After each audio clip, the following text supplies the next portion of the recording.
We have spent more than $2 billion on the greatest scientific gamble in history, and we have won. There were so many things I found out about Oppenheimer that were truly fascinating and shocking, really. Oppenheimer is a guy who is full of contradictions. He is this really mysterious figure. An ambivalent man at best, probably the only man for the job. I think he thought that he was destined for greatness. Obviously, he's sort of the name that we all think of when we think of the Manhattan Project.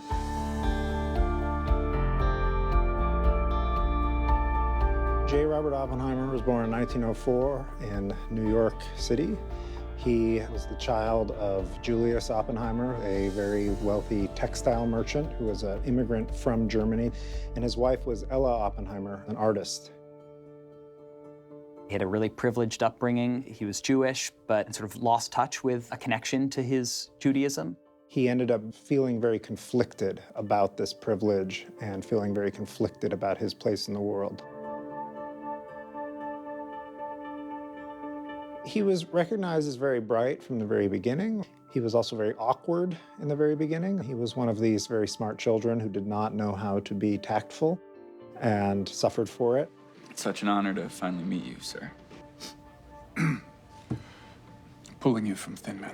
He would go on to become an undergraduate at Harvard University. He had different kinds of class aspirations. So at a really young age, he goes out to New Mexico, he becomes obsessed with the landscape, and I think part of that was trying to reinvent himself.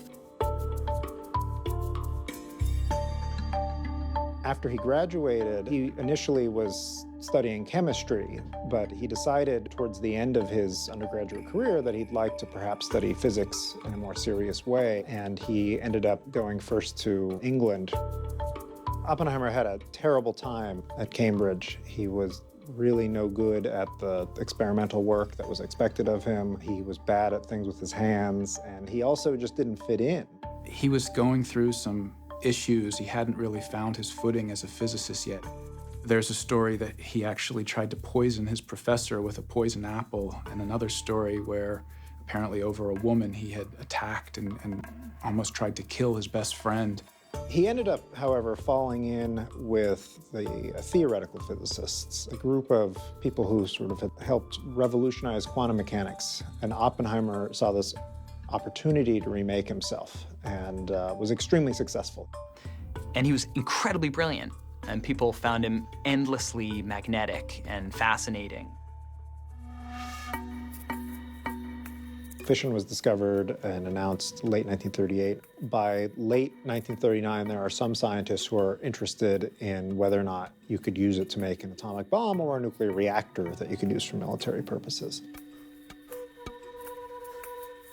General Groves was chosen by the Army Corps of Engineers to take this research project and turn it into an actual bomb production project.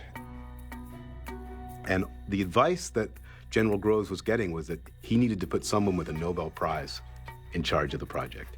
He got to be introduced to Oppenheimer, and he decided that Oppenheimer was the man to do this. But when he was chosen by Groves, others kind of raised their eyebrows.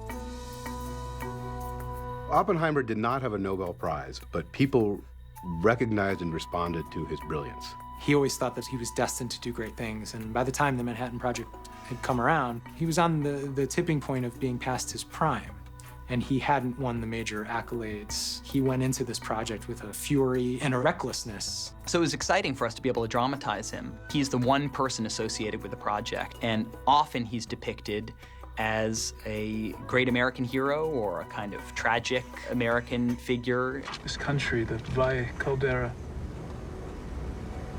call it a desert, but it's a crematorium. Daniel London does a great job of inhabiting that spirit.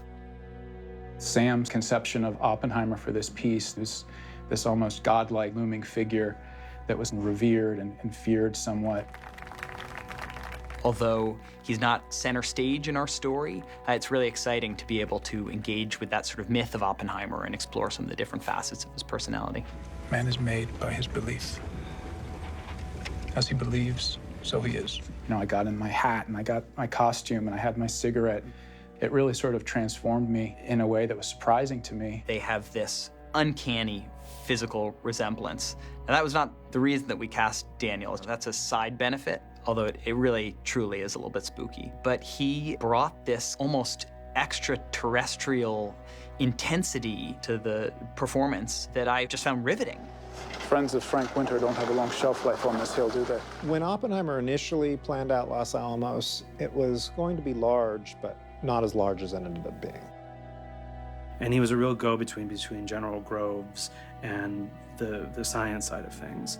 So he was like a great politician. I think he never imagined being in this position, but sort of rose to the occasion. So they get started in 1943, and they have to have that bomb done by mid-1945. I think Oppenheimer, from the beginning, he had a real sense and understanding of the urgency required to bring this to fruition, knowing that the Germans were on the trail of developing this bomb as well. They managed in about a year's time, almost to the day, to have a working prototype of this, which is what the Trinity test was. There's a great argument to be made that of all of the brilliant choices that were made in the course of trying to bring the bomb to life, that the most brilliant choice of all was Groves' choice to hire Oppenheimer.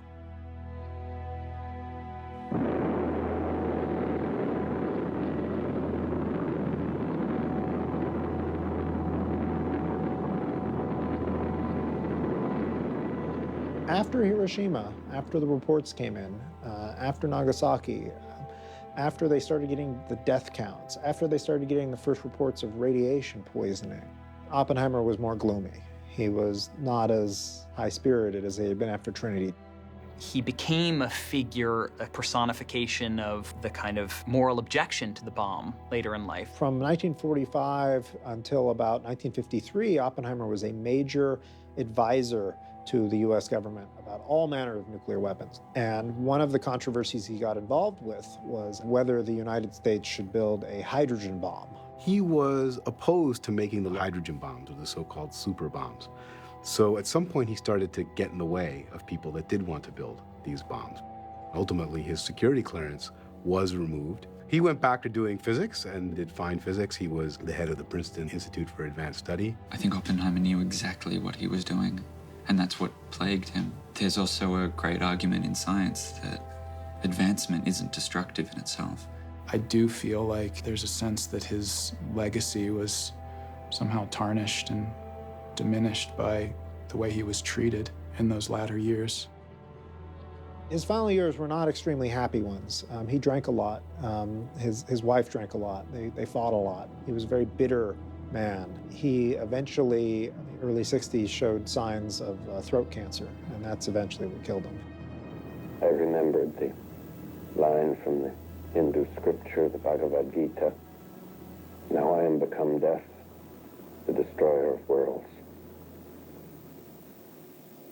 I suppose we all thought that one way or another. Oppenheimer was a big fan of Bhagavad Gita as a work of philosophy, and this is a Hindu holy book. Oppenheimer isn't in charge of who lives and dies. That has nothing to do with him. The possibility of nuclear weapons means that he has to do his duty and do this thing that may be terrible, but he has to do it because that's who he is, that's where he is in history, and is it going to end up well? That's not for him to ask. I felt very lucky to get to kind of delve into this great historical character. He was just so truly fascinating. It was a very rewarding experience. Oppenheimer's legacy goes beyond just physics. His legacy is having brought together so many brilliant people at one time. This led to the next 20 or 30 years of research. His story for us today, I think, is a question of what our responsibility is towards what we make. It's a question of who do you make things for, who's going to control it in the end. Don't blindly make things and then be surprised that people use them for things that you don't approve of.